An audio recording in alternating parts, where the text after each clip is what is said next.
അല്ല, അപ്പൊ ഞാൻ ഒരു കാര്യം ചോദിച്ചോട്ടെ, ഈ ഫോക്ലോർ പഠിക്കുന്ന ഒരു സ്റ്റുഡന്റ് തന്നെ ചേച്ചി ഒരു പരിപാടിയും കാണുന്നു, ചേച്ചിയുടെ ക്ലാസ്സിലിരിക്കുന്നു, അപ്പൊ അവർ ചോദിക്കാണ് ക്ലാസ്സിൽ പഠിപ്പിച്ചു എന്നല്ല ചെയ്യുന്നത് എന്ന് പറയുമ്പോ അതിനെ ഇതൊരു ഡബിൾ സ്റ്റാൻഡേർഡ് എന്നാ കുട്ടി ചോദിച്ചാൽ ചേച്ചി എന്താ ഉത്തരം പറയും? അർബൻ ഫോക്ലോർ എന്ന് പറഞ്ഞ ഒരു ഫീൽഡ്, ഒരു മേഖല നമുക്ക് പഠിക്കാനുണ്ട്. അവിടെ ഉത്തരമുണ്ട് സംഭവം. അപ്പൊ നാടൻ പാട്ടുകൾ എന്ന് പറയുമ്പോൾ നാടൻ പാട്ടാണെന്ന് ചോദിച്ചു കഴിഞ്ഞാൽ നാടൻ പാട്ടല്ല എന്ന് പല പാട്ടുകളും ഞാൻ പറയേണ്ടി വരും. കാരണം യഥാർത്ഥത്തിൽ ഫോക്ലോറിസ്റ്റുകൾ അംഗീകരിക്കുന്നത് വാമൊഴി പാട്ടുകൾ മാത്രമാണ്. ഇപ്പൊ കേൾക്കുന്നത് വാമൊഴിയാണോ കൂടുതൽ?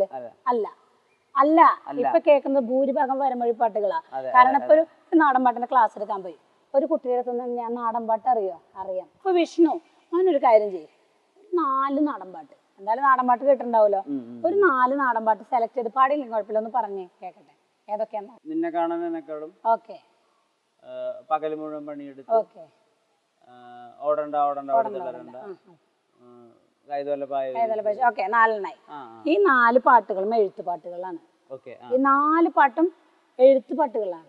എന്നാൽ നാടൻ പാട്ട് എന്ന് പറയുന്ന ശാഖയിൽ വരമൊഴി വാമൊഴി എന്ന് 2 കാറ്റഗറൈസേഷൻ ഉള്ളത് കൊണ്ട് ഇത് വരമൊഴിയിലേക്ക് നമുക്ക് പെടുത്താം. യഥാർത്ഥത്തിൽ നാടൻ പാട്ടുകൾ വാമൊഴി പാട്ടുകളാണ്. ഒരു പാട്ട് പോലും വാമൊഴി പാട്ട് വിഷ്ണു പറഞ്ഞിട്ടില്ല. അതിനർത്ഥം എന്താ? വരമൊഴി പാട്ടുകൾക്ക് പ്രാധാന്യം കൂടി കൂടി കൂടി കൂടി കൂടി കൂടി വരുന്ന ഒരു കാലഘട്ടത്തിലാണ് നമ്മൾ ജീവിക്കുന്നത്. വാമൊഴി പാട്ടുകൾക്ക് ഏറ്റവും കൂടുതൽ പ്രാധാന്യം വരുന്ന ഒരു കാലഘട്ടം ഞാൻ പറഞ്ഞുതരാം. സ്കൂൾ തലങ്ങളിൽ മത്സരം നടക്കുന്ന സമയത്ത് വാമൊഴി പാട്ടുകളെ തിരഞ്ഞെടുക്കാൻ പാടുള്ളൂ. അതൊരു മാനുവലിൽ നമുക്ക് തരുന്ന ഒരു നോട്ടിഫിക്കേഷൻ ആണത്. ഈ വാമൊഴി പാട്ടുകൾ എന്ന് പറയുമ്പോൾ അന്നത്തെ ആളുകൾ ഈ കൊയ്യുന്ന സമയത്തൊക്കെ പരസ്പരം അങ്ങോട്ടും ഇങ്ങോട്ടും പാടി അങ്ങനെ പരിണമിച്ചു വന്ന പാട്ടുകളാണ്. വാമൊഴി പാട്ടുകളെ വേറൊരു രീതിയിൽ ഞാൻ പറഞ്ഞുതരാം. നമ്മുടെ കാരണന്മാരായിട്ട് ആരാണ് എഴുതിയതെന്ന്, ഏത് ചരിത്രത്തിൽ ഇത് ഉണ്ടായി എന്ന് പറയാൻ കഴിയാത്ത പാട്ടുകളാണ് വാമൊഴി പാട്ടുകൾ. വാമൊഴിയായി മാത്രം വന്നവ, എഴുതപ്പെടാത്തവ, പണ്ട് കാലത്ത് അക്ഷര വിദ്യാഭ്യാസം ഇല്ലാത്ത സമയത്ത് പറഞ്ഞു കൊടുക്കാനേ സാധിക്കുള്ളൂ, അങ്ങനെ വന്നവയാണ് ഈ വാമൊഴി പാട്ടുകള്. മനസ്സിലായി? അപ്പൊ ഈ 2 കാറ്റഗറൈസേഷൻ ഉള്ളത് കൊണ്ട് ഇവ വരമൊഴി പാട്ടുകൾ നാടൻ പാട്ടുകളായിട്ട് പരിഗണിക്കുന്നുണ്ട് നമ്മള്. അതിൽ ഞങ്ങൾ ഫോക്ലോർ പഠിക്കുന്ന സമയത്ത് ഞങ്ങൾ പഠിപ്പിക്കുന്ന ഒരു കാര്യമുണ്ട്. ഇപ്പൊ വിഷ്ണു നിന്നെ കാണാൻ പറഞ്ഞില്ലേ, നമ്മുടെ ചന്ദ്രേട്ടൻ എഴുതിയ പാട്ടാണ്. എന്റെ ജീവിതത്തിൽ ആദ്യമായി ഞാൻ പാടുന്ന നാടൻ പാട്ടാണത്. ആ പാട്ടുള്ളതുകൊണ്ടാണ് ഞാൻ ഇന്ന് വിഷ്ണുവിന്റെ മുന്നിലിരിക്കുന്നത്. ഈ നിന്നെ കാണാനുള്ള പാട്ട് ചന്ദ്രേട്ടൻ എഴുതിയ പാട്ടാണ്, നമുക്ക് എല്ലാവർക്കും അറിയാം. ആ വരികൾക്കും ആ ട്യൂണിനുമുള്ള ഉത്തരവാദിത്തം ചന്ദ്രേട്ടനാണ്. ചന്ദ്രേട്ടനാണ് അതിന്റെ ഓദർ. ചന്ദ്രേട്ടൻ ഏത് കാലഘട്ടത്തിൽ എഴുതിയെന്ന് ചന്ദ്രേട്ടന് കറക്റ്റ് പറയാൻ പറ്റും. അങ്ങനെയുള്ള ഒരു പാട്ടിനെ എന്തുകൊണ്ട് നാടൻ പാട്ടായി മാറിയത്? അതെന്താ വെച്ചാൽ വിഷ്ണുവിനെ പോലെയുള്ള, എന്നെ പോലെയുള്ള, അല്ലെങ്കിൽ നമ്മുടെ ചാനൽ കാണുന്ന ബാക്കി എല്ലാവരെയും പോലുള്ള ആളുകൾ ആ പാട്ട് ആ സമൂഹം ഏറ്റെടുക്കുമ്പോൾ അത് നാടൻ പാട്ടായി പരിണമിച്ചു പോവുകയാണ് ചെയ്യുന്നത്. മനസ്സിലായി? ഇതാണ് വരമൊഴി പാട്ടുകളെ നാടൻ പാട്ടുകളെ അംഗീകരിക്കാനുള്ള ഒരു നിയമം, ഫോക്ലോറിലൊരു നിയമമാണിത്. എത്ര പേര് അംഗീകരിക്കില്ല എന്നുള്ളത് എന്റെ വിഷയമല്ല, ഇതാണ് നിയമം. മനസ്സിലായ? അപ്പൊ അർബൻ ഫോക്ലോർ എന്ന് പറയുന്ന കുറെ ഫോക്ലോർ നമുക്ക് പുറത്ത് പഠിക്കാനുണ്ട്. അതേ പിള്ളേരാണല്ലോ എന്നോട് ഈ ചോദ്യം ചോദിക്കുകയാണെങ്കിൽ ചോദിക്കുള്ളൂ. അവരോട് എനിക്ക് പറയാനുള്ളത്, ഈ അർബൻ ഫോക്ലോറിൽ വരുന്ന ഒരുപാട് കാര്യങ്ങളുണ്ട്. അതിൽ വരുന്നതാണ് പുതിയതായിട്ട് എഴുതുന്ന ഈ അർബൻ വേർഡ്സ് ഉപയോഗിച്ച് എഴുതുന്ന പാട്ടുകളെല്ലാം തന്നെ അങ്ങനെ വരുന്നതാണ്. ആപ്ലിക്കേഷൻ ഓഫ് ഫോക്ലോർ എന്ന് പറഞ്ഞിട്ടൊരു മേഖല നമുക്ക് പഠിക്കാനുണ്ട്. Application of folklore means what? ഇന്നിപ്പോ സിനിമ എടുക്ക്, ഒരു ഘോഷയാത്ര എടുക്ക്, എന്തിനധികം പറയുന്നു, ഇപ്പൊ നമ്മുടെ ചാനലിന്റെ ഒരു ഇൻട്രൊഡക്ഷൻ മ്യൂസിക് വിടാന്നുണ്ടെങ്കിൽ ഫസ്റ്റ് നിങ്ങൾ തിരയുന്ന നാടൻ വാക്കുകളായിരിക്കും, അല്ലേ? പെട്ടെന്ന് കമ്മ്യൂണിക്കേറ്റ് ചെയ്യാനും ആളുകളുടെ സ്ഥിരകളിലേക്ക് ഉൾക്കൊള്ളാനും കഴിയുന്നത് നാടൻ എന്ന വാക്കിനാണ്. നാടൻ എന്ന വാക്കിന് ദിവസവും പ്രസക്തി കൂടി കൂടി കൂടി വരികയാണ്. ഈ ഒരു കാലഘട്ടത്തിലെ ആപ്ലിക്കേഷൻ ഓഫ് ഫോക്ലോർ എന്ന് പറയുന്ന വാക്കിന്റെ എത്ര റെലവൻസ് ഉണ്ട്, അത്ര റെലവൻസിന്റെ എക്സ്ട്രീമാണ് ഇപ്പൊ നമ്മൾ നിൽക്കുന്നത്. ഉദാഹരണം ഞാൻ പറഞ്ഞുതരാം. സിത്താരയ്ക്ക് സ്റ്റേറ്റ് അവാർഡ് വാങ്ങിക്കൊടുക്കുന്ന ആദ്യത്തെ പാട്ട് ഏനുണ്ടോടി അമ്പിളിച്ചന്തം. ട്യൂൺ എന്താ? നല്ല നാടൻ മെലഡിയാണ്. വരികൾ എന്താ? നമ്മുടെ ചന്ദ്രേട്ടൻ എഴുതി വഴി ഏനുണ്ടോടി താമരച്ചന്തം, അല്ലേ? ഈ വരികളെല്ലാം തന്നെ നാടൻ അംശമാണ്. ജാസി ചേട്ടന്റെ പാട്ടുകൾ എടുത്തു നോക്കൂ, മുഴുവൻ നാടനാണ്. അദ്ദേഹം കൂടുതൽ നാടന് പ്രാധാന്യം. ഇളയരാജ സാറിന്റെ വരികൾ എടുത്തു നോക്കൂ, പാട്ടിന്റെ ട്യൂൺ എടുത്തു നോക്കൂ, സാറ് പാടുന്ന പാട്ടുകളുടെ ട്യൂണുകൾ എടുത്തു നോക്കൂ, നാടനാണ്. ഒരു 6/8 ഒരു 4/4 റിതം ഇങ്ങനെ അടിച്ചുകൊണ്ടേയിരിക്കും. ജാസി ചേട്ടൻ പാട്ടുകൾ ഏത് തലമുറ ഏറ്റെടുക്കുന്നതിന്റെ കാരണം എന്താ? അത് ഭയങ്കര റിതമിക് ആയിട്ട് അദ്ദേഹത്തിന് ചെയ്യാൻ കഴിയും, അല്ലെ? അപ്പൊ ഇങ്ങനെയുള്ള ആപ്ലിക്കേഷൻസ് വന്നു ചേരുമ്പോൾ പാട്ടുകൾക്ക് ഇങ്ങനെ ഒരു മാറ്റം വരുത്തിക്കൊണ്ട് നിങ്ങളുടെ ഇടയിലേക്ക് ഞാൻ വരികയാണെന്ന് പറയാൻ നല്ല കണ്ടുകൊള്ള ഒരാളാണ് ഞാൻ. ചോദ്യത്തിനുള്ള ഉത്തരാണ് ഞാനിപ്പോ പറഞ്ഞത്. മത്സര ഇനമായിട്ട് കലോത്സവങ്ങളിൽ ഈ നാടൻ പാട്ട് പ്ലേസ് ആവുന്ന ഒരു കാര്യം പറഞ്ഞു. അതെ അതെ അതെ. അപ്പൊ അവിടെ ജഡ്ജ് അതിനൊക്കെ പോയിരിക്കുകയാണെന്ന് വിചാരിക്കുക. അപ്പൊ ഇതിന് നമ്മള് സാധാരണ ഇപ്പോ ഒരു ഡാൻസിന് വേണ്ടിയിട്ട് മോഹിനിയാട്ടോ കുച്ചിപ്പുടിയോ മാർക്കിടാൻ പോയിരിക്കുന്നത് പോലെയല്ല. ഇവിടെ നിയമാവലികളും അതും പലതിനും ഒരു കൃത്യമായിട്ട് ഒരു ഡെഫിനേഷൻ ഇല്ലല്ലോ. അതെ അതെ അപ്പൊ അവിടെ ചോദ്യം ചെയ്യപ്പെടാം, പ്രശ്നങ്ങൾ ഉണ്ടാവാം. ഇപ്പത്തെ നാടൻ പാട്ട് ഒരു വിധികർത്താവായിട്ടിരിക്കുന്നതില് ചാലഞ്ചസ് എന്തൊക്കെയാ ശരിക്കും? മെയിനായിട്ട് ഒബ്സർവേഷൻ വേണം, നല്ല ഒബ്സർവേഷൻ വേണം ജഡ്ജസിന്. ഞാൻ ചെയ്യുന്ന ഒരു പണി ഞാൻ പറഞ്ഞുതരാം. ഞാൻ കേരളോത്സവങ്ങൾക്കൊക്കെ ഒരു 5-6 വർഷം മുമ്പേ ജഡ്ജ്മെന്റിന് പോയിരുന്ന ഒരാളാണ്. പ്രത്യേകിച്ച് സ്റ്റേറ്റ് കലോത്സവങ്ങൾക്ക് നിരന്തരമായി ജഡ്ജ് ചെയ്യാൻ വിളി വരുന്ന ഒരാളാണ്. കാരണം ഞാൻ ഫോക്ലോർ കഴിഞ്ഞ കാരണം കൊണ്ടും പ്രാക്ടിക്കലും തിയറി ഒരുപോലെ കൊണ്ടുപോകുന്ന ഒരു കലാകാരി ആയതുകൊണ്ടാണ് എനിക്ക് അങ്ങനെ എന്നെ അങ്ങനെ വിളിക്കുന്നത്. ഞാൻ ഈ ജഡ്ജ്മെന്റ് ഏറ്റെടുക്കാത്തതിന്റെ ഏറ്റവും വലിയ കാരണം എന്ന് പറഞ്ഞാൽ ഈ 14 ജില്ലയിൽ നിന്ന് വരുന്ന കുട്ടികളുണ്ട്. എനിക്ക് 14 ജില്ലയിലും പാട്ട് പാടാൻ പോണ്ടതാ, മനസ്സിലായ? അപ്പൊ ഞാനൊരു 14 ജില്ലയിൽ നിന്ന് വരുന്ന കുട്ടികളുടെ പല പല സ്റ്റേജുകളിലും ഞാൻ കയറുക. ഒരു വലിയ അനുഭവം ഉണ്ടായി. തൃശ്ശൂർ കേരളോത്സവം നടക്കുന്ന സമയത്ത് ഞാൻ മാർക്കിടാൻ പോകുമ്പോൾ കാക്കയ്ക്ക് തൻകുഞ്ഞ് പൊൻകുഞ്ഞ് തന്നെയാണ്. ഇപ്പൊ എൻ്റെ മോൻ നാടൻ പാട്ടിന് മത്സരിക്കാൻ പോണ ഒരു മോനാണ് കാളിദാസ്. ഇവൻ പാടുന്ന പാട്ടിന്റെ ഇവന്റെ ടീച്ചേഴ്സ് കൊണ്ടുപോകുന്ന സമയത്ത് ആ ടീച്ചർമാർക്കും ആ പഠിപ്പിച്ച അധ്യാപകൻ എത്ര രൂപ മേടിച്ചിട്ടാണ് പഠിപ്പിക്കുന്നത്, ആ അധ്യാപകനും ആ കുട്ടികളെ പെർഫോമൻസ് വലുതാണ്. അപ്പൊ അവരവിടെ ഇരുന്നൊരു മാർക്ക് ഇടുന്നുണ്ടാവും, മനസ്സിലായി? മൊത്തം ടോട്ടൽ ഓഡിയൻസ്, അവിടെയുള്ള ഓഡിയൻസ് ഒരു മാർക്ക് ഇടും, ജഡ്ജസിന് പുറമെ ടീച്ചേഴ്സ് ഒരു മാർക്ക് ഇടും.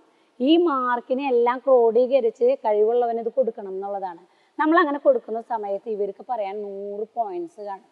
ഇനിയിപ്പോൾ അതൊരു പറഞ്ഞില്ല, ഇപ്പൊ പ്രസിദ്ധ ചേച്ചി വന്നു എടുത്തു, ശരി ഫോക്ലോർ പഠിച്ച ഒരാളെന്നുള്ള നിലയ്ക്ക് അംഗീകരിക്കാം എന്ന് പറഞ്ഞാലും ഈ കുട്ടികളുടെ പാരന്റ്സിന് അത് മനസ്സിലായിക്കൊള്ളണമെന്നില്ല, മനസ്സിലായി? അവരമ്പലത്തിൽ ഞാൻ പാടാൻ ചെല്ലണ സമയത്ത്, ഞാൻ ഈ തൃശ്ശൂര് കേരളോത്സവം കഴിഞ്ഞ് പോണ സമയത്ത് ഒരു അമ്മ ഒരു കുട്ടി എന്നെ പരിചയപ്പെടാൻ വേണ്ടി അവസാനം ഞങ്ങൾ അന്ന് കേരളോത്സവത്തിന് ഉണ്ടായിരുന്നു കേട്ടോ.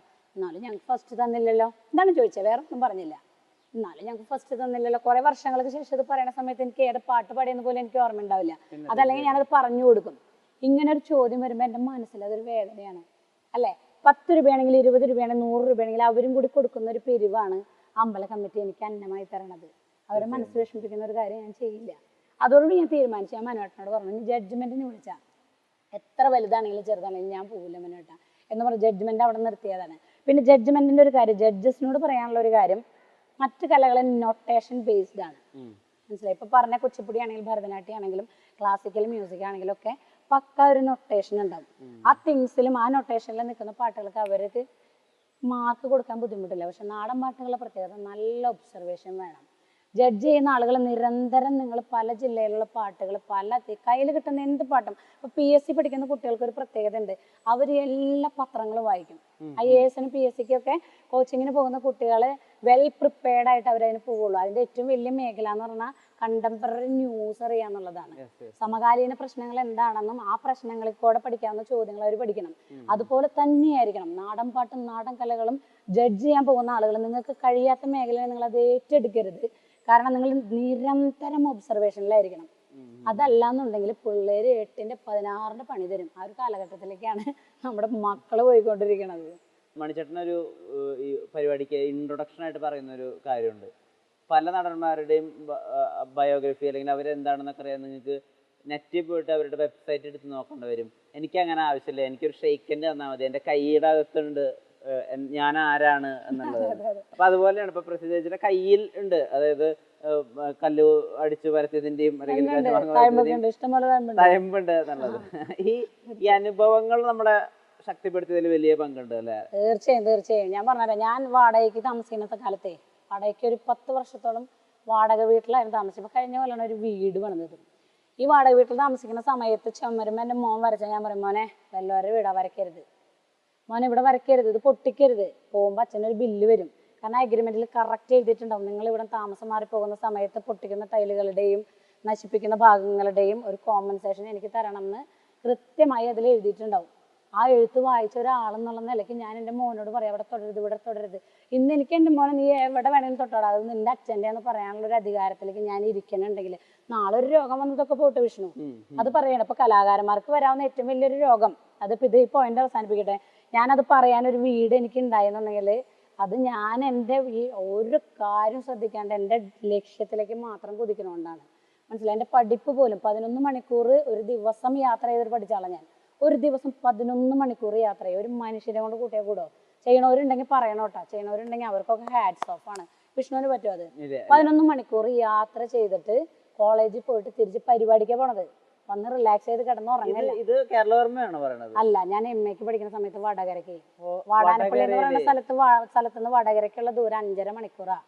ഈ 5.5 മണിക്കൂർ പരശുറാം എന്ന് പറയുന്ന ഒരു ബസ്സിൽ രാവിലെ 5:20 കയറിയിരുന്ന ഞാൻ അവിടെ എത്തുന്ന സമയം ആലോചിച്ചൊക്കെ ഒറ്റോട്ടാണ് രജിസ്റ്റർ ഒപ്പിടാനായിട്ട്. കാരണം 10:40 കഴിയുമ്പോൾ 11 മണിക്ക് ആ ഒരു ക്ലോക്ക് അടിക്കുന്ന സമയത്ത് രജിസ്റ്റർ എടുത്ത് വെക്കുക. അതിനുള്ളിൽ എനിക്ക് ഒപ്പിട്ടാലാണ് കണ്ടംനേഷൻ അടയ്ക്കാണ്ട് എക്സാം എഴുതാൻ പറ്റുള്ളൂ.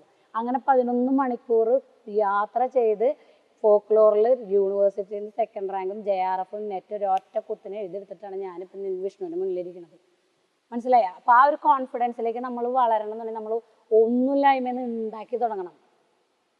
ഒന്നുമില്ലായ്മയെന്ന് ഉണ്ടാക്കുന്ന സമയത്തുണ്ടല്ലോ, ഇത് ഒന്നുമില്ലാണ്ടായാലും ഒന്നും തോന്നില്ല, പിന്നെ ഉണ്ടാക്കാമല്ലോ. മനസ്സിലായ? ഇപ്പം ഞാൻ താമസിക്കുന്ന ഒരു വീട് ഞാൻ പറഞ്ഞു, ഭയങ്കര അഭിമാനമാണ്. വീട് താമസിച്ചതിൻ്റെ അന്ന് രാത്രി എൻ്റെ മനുവേട്ടൻ ഞങ്ങളുടെ ഹാളിലൊരു കിടപ്പ് കിടന്നു. സത്യമായിട്ട് ആ വീടിൻ്റെ ഹാളിൽ കിടന്നിട്ട് മുകളിലേക്ക് നോക്കിയിട്ട് ഞാൻ എൻ്റെ മനുവേട്ടൻ, നമ്മുടെ വീട് മനുവേട്ടാ, നമ്മുടെ വീട്, ഞങ്ങളുടെ രണ്ടാളുടെ വീടാണത്. മനസ്സിലായി? ആ വീട് നാളെ ഒരു വയ്യായി വന്ന് വിൽക്കണം. കാരണം കലാകാരന്മാർക്ക് ആ പോയിന്റിലേക്ക് വരാം. കലാകാരന്മാർക്ക് വരാൻ പോകുന്ന രോഗങ്ങൾ ആരും പേടിപ്പിക്കല്ല. കൃത്യമായ ഭക്ഷണമില്ല. വെളുപ്പിന് 4 മണിക്കൊക്കെ ചെന്ന് കിടന്ന ഞാൻ എണീക്കുന്നത് ഉച്ച കഴിഞ്ഞ് 2:30-3 മണിക്കാണ്. ഈ സമയത്തിനുള്ളിൽ എൻ്റെ ശരീരത്തിൽ ഒരു തുള്ളി വെള്ളം പോലും പോണില്ല. ഡീഹൈഡ്രേഷൻ്റെ ഉസ്താദാണ് ഞാൻ. മനസ്സിലായി? ആ സമയത്ത് ആമാശയം ഇങ്ങനെ കൊതിക്കേണ്ടത് എന്തെങ്കിലും ഒന്ന് വന്നെങ്കിൽ ദഹിപ്പിക്കായിരുന്നു എന്ന് വിചാരിച്ചിട്ട് ഒന്നും കിട്ടാനില്ല. ആ സമയത്ത് എഴുന്നേറ്റ് കഴിഞ്ഞാൽ വൈകുന്നേരം സ്റ്റേജിൽ കയറുമ്പോൾ ആവതുണ്ടാവില്ല. സ്പ്രിങ് പോലെ ചാടാൻ പറ്റില്ല. ഒരു സ്റ്റേജിൽ സ്പ്രിങ് പോലെ ചാടിയില്ലെങ്കിൽ 10 സ്റ്റേജ് എനിക്ക് നഷ്ടപ്പെടും. കാരണം ആ സ്റ്റേജ് കാണാൻ പല ഏജൻസ് വരും, പല കോർഡിനേറ്റർമാർ വരും. ഈ ജനങ്ങൾ തന്നെ സപ്പോർട്ട് ചെയ്ത് പല സ്റ്റേജുകൾ എനിക്ക് കിട്ടേണ്ടതാണ്. കിട്ടാതിരിക്കാൻ പാടില്ല. അതുകൊണ്ട് ശരീരത്തിൻ്റെ ക്ഷീണം മാറ്റി വെച്ചിട്ടാണ് കിടന്നുറങ്ങണത്. മനസ്സിലായി? അപ്പോൾ വരുന്ന രോഗങ്ങളൊന്നും ആലോചിക്കും. ഒന്ന് മെയിനായിട്ട് അൾസർ, രണ്ടാമത് കിഡ്നി ഇടിച്ച് പോകും വെള്ളം കുടിക്കാണ്ട്, മൂന്നാമത് ഭക്ഷണമില്ല. മനസ്സിലായ? ഇതെല്ലാം കൂടി വരുമ്പോൾ കലാകാരന്മാർക്ക് വരാൻ പോകുന്ന മാരക രോഗങ്ങളാണ്, ചെറിയ രോഗങ്ങളൊന്നുമല്ല. പുറത്തെ ഭക്ഷണമാണ് ഫുള്ള്. നമ്മൾ ഈ പറഞ്ഞ പോലെ പല രീതിയിലുള്ള കെമിക്കൽ അടങ്ങിയിട്ടുള്ള ഹോട്ടൽ ഭക്ഷണങ്ങളാണ് കഴിക്കാൻ പോണത്. അപ്പോൾ ഇതെല്ലാം കൂടി നോക്കുമ്പോൾ ഉണ്ടാക്കി വെച്ചതൊക്കെ ആശുപത്രി കൊണ്ട് കളയാൻ അധികം നേരമൊന്നുമില്ല.